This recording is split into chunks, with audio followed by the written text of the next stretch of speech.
Fermat-Little theorem states for every positive integer a and every prime number p, a raised to p is congruent to a under modulo p. First, we understand what is this modulo p. If I write this, also I can write AP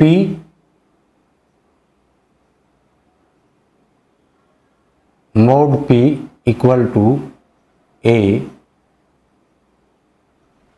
mod p. This also we can write. So actually first we understand what is the operation, what is the modulo p. So what is x modulo p? This mean if x modulo p mean we can write when x is divided by, this is p, divided by p equal to remainder, or you can say x modulo p is equal to the remainder when x is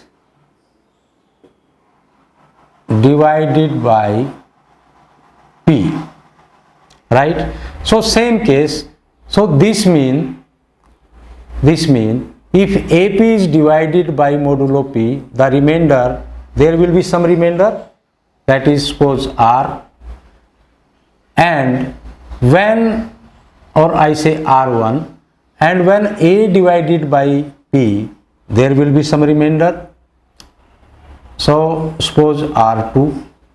So these r1 r2 will be equal. This is the meaning. So actually when this type of operation is used, suppose in a month, we know that in a month there are 30 or 31 dates. So like this, dates in January are 31 and days in a week are 7. That means I want to make congruent day and dates. So dates I can write like this: 1, 2, 3, 4, 5, 6, 7, 8, 9, 10, like this. And days is, suppose this is Monday, this is Tuesday, this is Wednesday, Monday, Tuesday, Wednesday, and this is Thursday, this is Friday, this is Saturday, and this is Sunday. So I write Sunday 4. So see, again this become Monday. That means what we get? 8 is congruent to first under modulo 7. That means how I make the 30 number congruent to 7.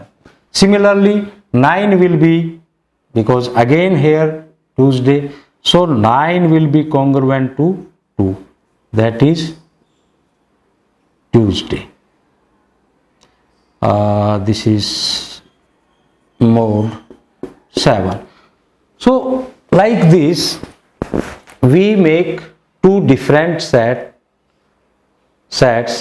congruent with modulo operation.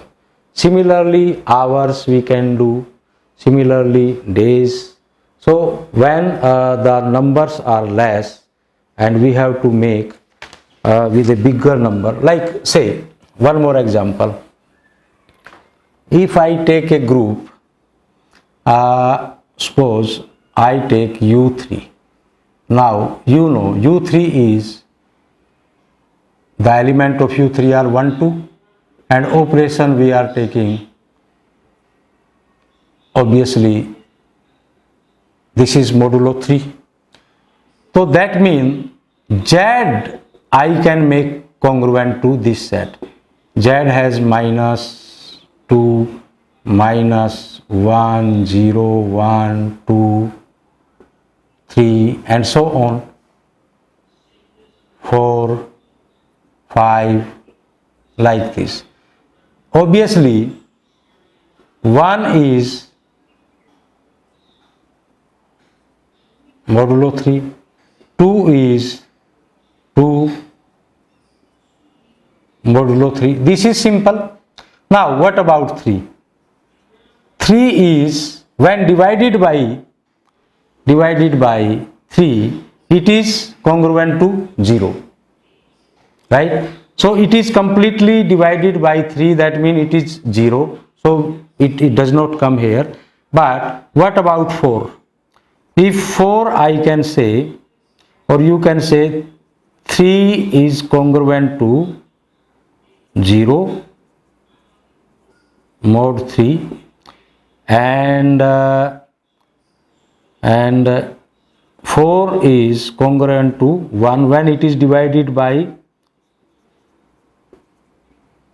mod 3. Similarly 5 congruent to 2 mod 3. Like this each number can be made. Similarly minus 1 also we can make, right? Minus 1 will be with what? Minus 1 will be congruent to, if I add, actually this is we can say if I write m3 plus r, right? So this is the remainder, and when this equation become equal, because this is already 3, so this we take 1 minus 1 equal to 1 into 3 and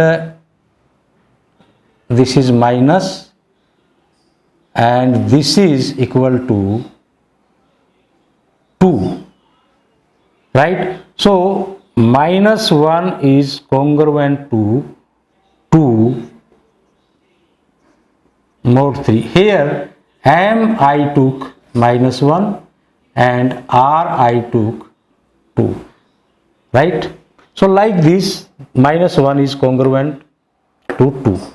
Similarly if I take minus 2, so this become minus 2 and this is m into 3 plus r. Now m I take minus 1, this become minus 1 into 3, so this is minus 3 and here r I take 1, right? That means minus 2 is congruent to 1 mod 3. So like this we can use. Okay, now we come to the theorem. So this congruent we have understood. Now we come to the theorem. If A is divided by P, and P is obviously prime number, so if I say A divided by P, then obviously because it is prime number, so the remainder will be same. Result is clear.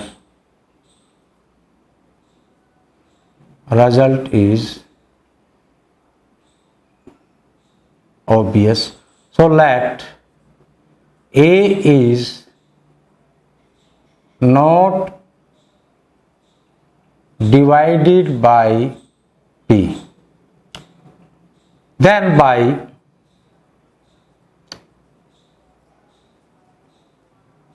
division algorithm, A is equal to QP A is equal to QP plus R, where R is the remainder and the remainder will lie between 0 to P. If R is 0, then this equation implies A is equal to QP. That means A is divided by P. So this we suppose that it is not divided by, so R cannot be 0, which contradict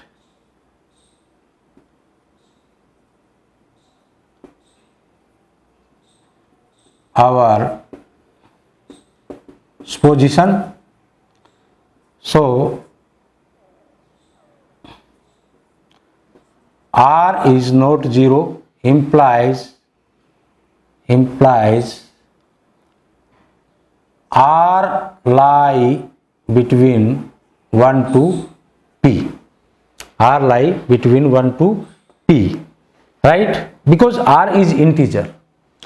So now construct. So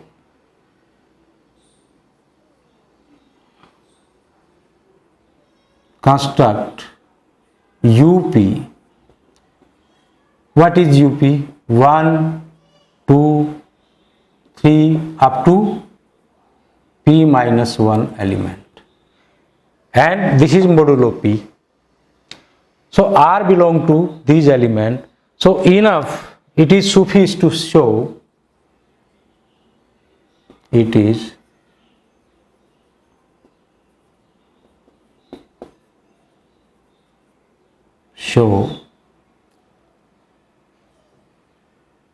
RP equal to R mod P. So now it is sufficient to show RP is equal to R. How we can show this and why? Since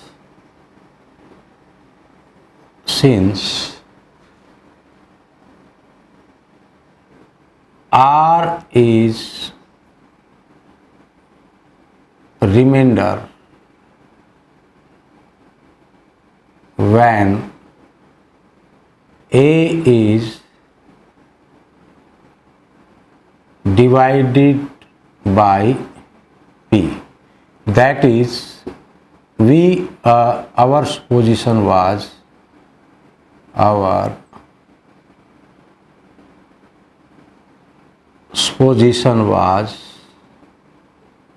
A is equal to QP plus R. This means A is equal to R mod P. So A is congruent to R. That's why we show RP is equal to R. Now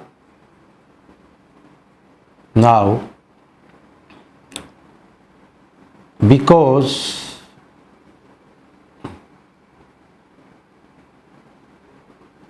R lies between 1 and less than P, that is you can say 1 less than equal to R less than equal to P minus 1. That means the value R can take from 1 to P minus P. So R is member of UP because UP contains the element 1, 2, 3, P minus 1, and order of UP is equal to P minus 1. Now we proved one corollary from the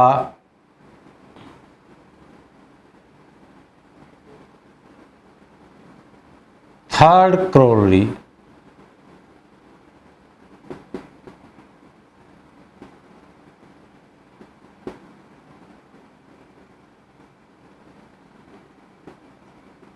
we know for each A belong to G, A raised to order of G is equal to identity. So from this corollary we know this. That means R is member of UP, so order of UP is P minus 1 is equal to, or congruent we can say, mod P, and this means we get RP multiplying both sides R